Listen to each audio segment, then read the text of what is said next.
কি দিয়ে ভাত খাচ্ছ? আলহামদুলিল্লাহ, ভাত খাচ্ছি।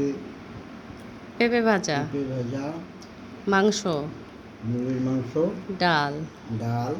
আহ, এরপরে কিন্তু আমি আর ভালো ভালো রান্না করে দিব না। জিজ্ঞাসা করো কি জন্য? কি জন্য? ভালো রান্না তুমি করবো। দেখো নাই, ইউটিউবে দেখো নাই কি অবস্থা?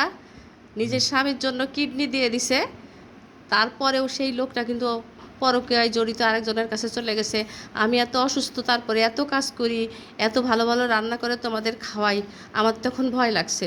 দুনিয়াতে ভালো মন্দ বলতে কিছু নাই। ভালো মন্দ মানুষও তো আছে, সেটা সবাই তো ওনার মতো না। হুম। ও তো মানুষ নামের কলঙ্ক। আমার নিজের কাছে এখন টেনশন লাগছে, বলো তো। আমি এত কষ্ট করি, এত রান্না বান্না করি, এখন নিজে নিজে ভয় লাগছে। আল্লাহ, আল্লাহ আমার দোয়া কবুল করো। আমার জানি আলহামদুলিল্লাহ। কোনো সময় আলহামদুলিল্লাহ। না, এমনি বললাম না, তুমি অনেক ভালো, অনেক ভালো আমার জন্য। তুমি অনেক করো, থ্যাংক অনেক ইউ। টেক কেয়ার করো, থ্যাংক ইউ। অনেক টেক কেয়ার করো, অনেক ভালো তুমি। আলহামদুলিল্লাহ, আলহামদুলিল্লাহ, আল্লাহর কাছে হাজার হাজার শুক্রিয়া। এমনি এমনি বললাম তোমাকে।